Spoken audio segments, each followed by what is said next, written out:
വ്യത്യസ്തമായിട്ടുള്ള ഒരു അപേക്ഷയുമായിട്ടാണ് നിങ്ങളുടെ മുന്നിൽ വന്നിരിക്കുന്നത്. ഓരോരുത്തരുടെ പേര് പറഞ്ഞ് നിങ്ങൾ തുടങ്ങാം.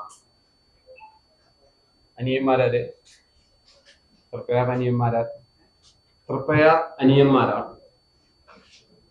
ശ്രീധരൻ ചറക്കൽ, PB ഗിരിദാസ്, പ്രശാന്ത് മറുവഞ്ചേരി, സെക്രട്ടറി കുട്ടം ശങ്കരമല ദേവസ്വം പ്രസിഡന്റ് ആണ്. ശരത് ശങ്കരമാല, ശരത് ബാബു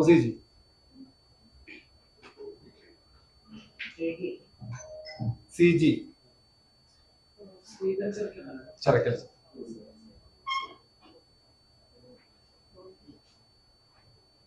ഞാൻ നേരത്തെ പറഞ്ഞ പോലെ ഒരു വ്യത്യസ്തമായിട്ടൊരു അപേക്ഷയുമായിട്ടാണ് നിങ്ങളുടെ മുന്നിൽ വന്നിരിക്കുന്നത്. കാരണം കാലങ്ങളായിട്ട് തൃശ്ശൂർ എന്ന് പറയുമ്പോൾ പൂരങ്ങളുടെ നാടാണ്. അപ്പൊ പൂരങ്ങൾക്ക് ഏറ്റവും പ്രധാനപ്പെട്ടത് ആനയാണ്. ആനകളുടെ വരവ് നിലച്ചിട്ട് 10-20 വർഷമായി. അപ്പോ പല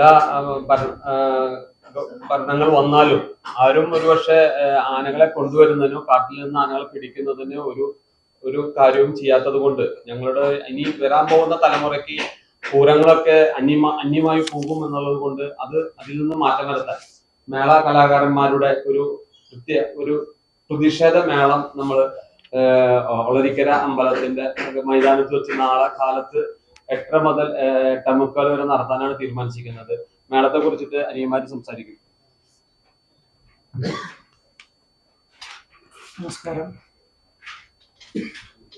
നാളെ ഇപ്പോൾ അത്യാവശ്യം തിരക്കുള്ള ദിവസമാണ്. എന്നിരുന്നാലും ഞങ്ങളാൽ കഴിയാവുന്ന ഞങ്ങളുടെ ഇതിൽപ്പെട്ടിട്ടുള്ള എല്ലാവരെയും പങ്കെടുപ്പിച്ചുകൊണ്ട് നമ്മൾ ഒരു 10-15 മിനിറ്റ് നേരം നമ്മളെ പ്രതിഷേധ മേളം അതിൽ പരമാവധി പറ്റാവുന്ന വലിയ വലിയ കലാകാരന്മാരെ ഉൾക്കൊള്ളിക്കാനാണ് ഉദ്ദേശിക്കുന്നത്.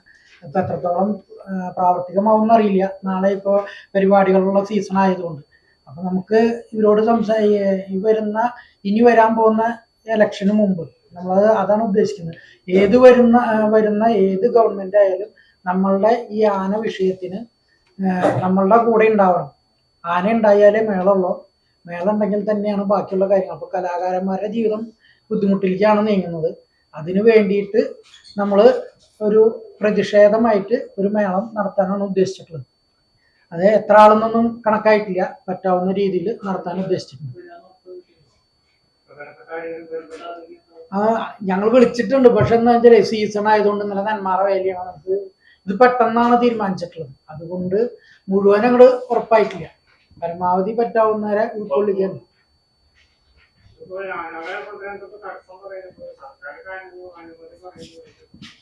ഇതിൽ ഒരു ഓർഡർ വെച്ചിട്ടുണ്ട്.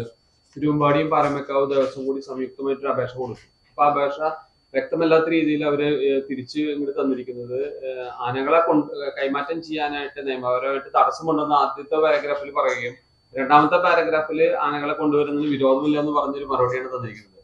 അതായത് അവിടേക്ക് ഇവിടേക്ക് ഇല്ലാത്ത ഒരു മറുപടികൾ തന്നുകൊണ്ട് ആനകളെ ഇങ്ങോട്ട് കൊണ്ടുവരാതിരിക്കാനുള്ള പരിപാടിയാണ് ഗവൺമെന്റിന്റെ ഭാഗത്ത്, ഫോറസ്റ്റ് ഡിപ്പാർട്ട്മെന്റ് ഭാഗത്ത് ഉണ്ടായത്.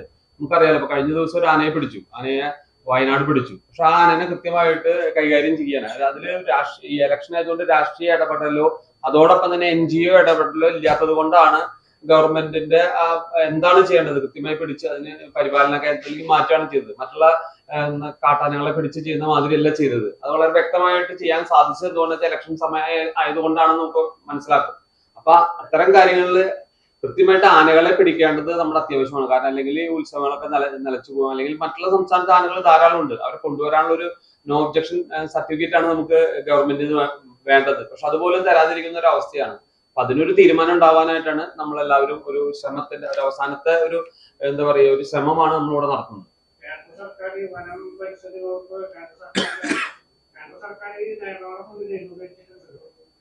കേന്ദ്ര സർക്കാർ 2002 ഇടപെട്ടിട്ട് കേന്ദ്ര ഗവൺമെന്റ്, അതായത് ലോക്സഭയും രാജ്യസഭയും അത് പാസ്സാക്കി. അമ്പലത്തിലെ ഉത്സവങ്ങൾക്കോ മറ്റുള്ള കാര്യങ്ങൾക്കോ നാട്ടാനകളെ കൈമാറ്റം ചെയ്യുന്നതിന് കൊണ്ടുവരുന്നതിന് തടസ്സമില്ല എന്ന് പറഞ്ഞു. പക്ഷെ അത് പറഞ്ഞതെങ്കിൽ പോലും അത് റൂൾസ് ആയി വരുമ്പോൾ അതിലുള്ള തടസ്സങ്ങൾ വരിക. പിന്നെ അത് ഇംപ്ലിമെന്റേഷൻ സ്റ്റേജിൽ ഇതുവരെ നടന്നിട്ടില്ല. 2 വർഷമായി അത് നടന്നിട്ട്. പക്ഷെ ഇപ്പോഴും അത് നടക്കാതെ നിൽക്കുന്നത് എന്തോ ഒരു NGO-കളുടെ ഇടപെടലാണ്. NGO-കൾ പരമാവധി തടസ്സം ചെയ്യാണ്. അവർ ഉദ്ദേശിക്കുന്നത് ഇവിടെ നേരത്തെ അറിയാലോ, റോബോട്ടിക് ആനകൾ മാത്രം മതി, മറ്റുള്ള ആനകളൊന്നും വേണ്ട.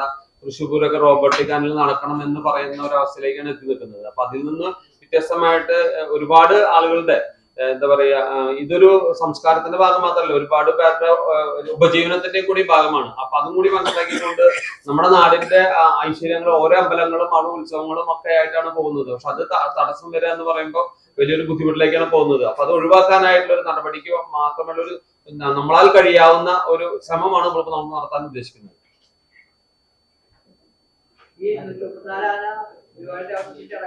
എല്ലാം എടുക്കാം. അതെ,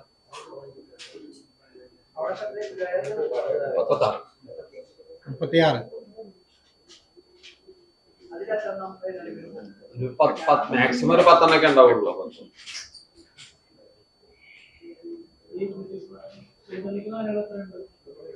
അത് ഇങ്ങനെ വേരിയേഷൻ ഉണ്ട്. എന്നാലും ഒരു 150-180 ആനകളെ എഴുന്നള്ളിക്കാൻ സാധാരണ കിട്ടും ഓൾമോസ്റ്റ്. ആനകളുടെ തീരന്റെ സമയങ്ങളൊക്കെ നോക്കി പണ്ട് സമയത്ത് എഴുന്നള്ളിക്കാൻ പറ്റില്ല. ആ സമയങ്ങളിലൊക്കെ പല ആനകളെയും മാറ്റി നിർത്തേണ്ടി വരും. അത്രേ കിട്ടുള്ളൂ. ആനകളെ മതുമ്പാട് മാത്രല്ല, ആനകൾക്ക് പല അസുഖം വന്നാൽ മാറ്റി നിർത്തേണ്ട അവസ്ഥ വരെ വരും. 35-ൽ 7-8 ആനയാണ് ഒരു വർഷത്തില് പുറത്തേക്ക് പോകുന്നത് ഗുരുവായൂർ ദേവസ്ഥയിൽ. ആ കണക്ക് തന്നെയാണ് മറ്റുള്ളത് വരുമ്പോ മതപ്പാടിലായിരിക്കാം. പല കാരണങ്ങളും. ഇനിയും ഒരു 100 ആനകൾ ഉണ്ടെങ്കിലാണ് ഇതൊക്കെ ആ വർക്ക് ലോഡ് താഴോട്ട് വരുള്ളൂ. ഞാൻ അതിന്റെ ഡാറ്റയിൽ അഡീഷണൽ 100 ആനകൾ കൂടിയും വേണ്ടി വരും മൊത്തം കേരളത്തില്.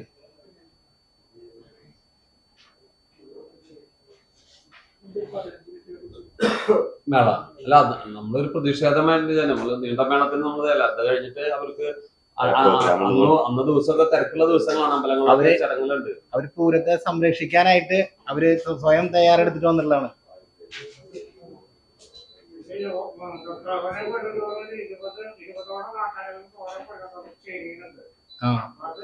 റീപ്ലേസ് ചെയ്യുന്നില്ലല്ലോ. കഴിഞ്ഞ 25 വർഷമായിട്ട് ഒരു ആനയിനും പ്രായം എല്ലാ ഓൾമോസ്റ്റ് ഇപ്പോഴുള്ള ആനകളുടെ ഡാറ്റ എടുക്കുകയാണെങ്കിൽ 50 വയസ്സിന് മുകളിലുള്ള ആനകളാണ് ഏറ്റവും കൂടുതലുള്ളത്. 50 വയസ്സിന് ആകെ വെറും 10-20 ആനകളേ ഉള്ളൂ. അപ്പൊ പ്രായത്തിന്റെ ഒരു കാട്ടിലാണെങ്കിൽ ഒരു 40 വയസ്സിലാണ് ഒരു ആന ചെരിഞ്ഞു പോകുന്നത് സാധാരണ. അതിൽ കൂടുതൽ അതിന് ആയുസില്ല. പക്ഷെ നാട്ടാനയാണെങ്കിൽ അത് 60, 70, 80 വയസ്സ് വരെ ജീവിക്കുന്നുണ്ട്. അപ്പൊ അതിന് നമ്മൾ ഇതിനൊക്കെ ഇഷ്ടപ്പെടുന്നതും സ്നേഹിക്കുന്നതും നമ്മുടെ കൂടെ വളരുന്നത് കൊണ്ട് ആകെ ഒരു കാട്ടിൽ നിന്ന് ഒരു മൃഗത്തിനെ മാത്രം നമ്മൾ അത് പിടിച്ചുകൊണ്ടൊന്നും ചെയ്യുന്നുള്ളൂ. അത് അതിന്റെ വംശനാശം വരാതിരിക്കാൻ വേണ്ടിയിട്ടുള്ള ഒരു കാര്യം കൂടിയാണ്. പക്ഷെ അത് കണ്ടുകൊണ്ട് ഗവൺമെന്റിന്റെ ഭാഗത്ത് നല്ല നടപടികൾ ഉണ്ടാവണം എന്നാണ് നമുക്ക് ഈ സമയത്ത് അവരോട് അപേക്ഷിക്കേണ്ടത്.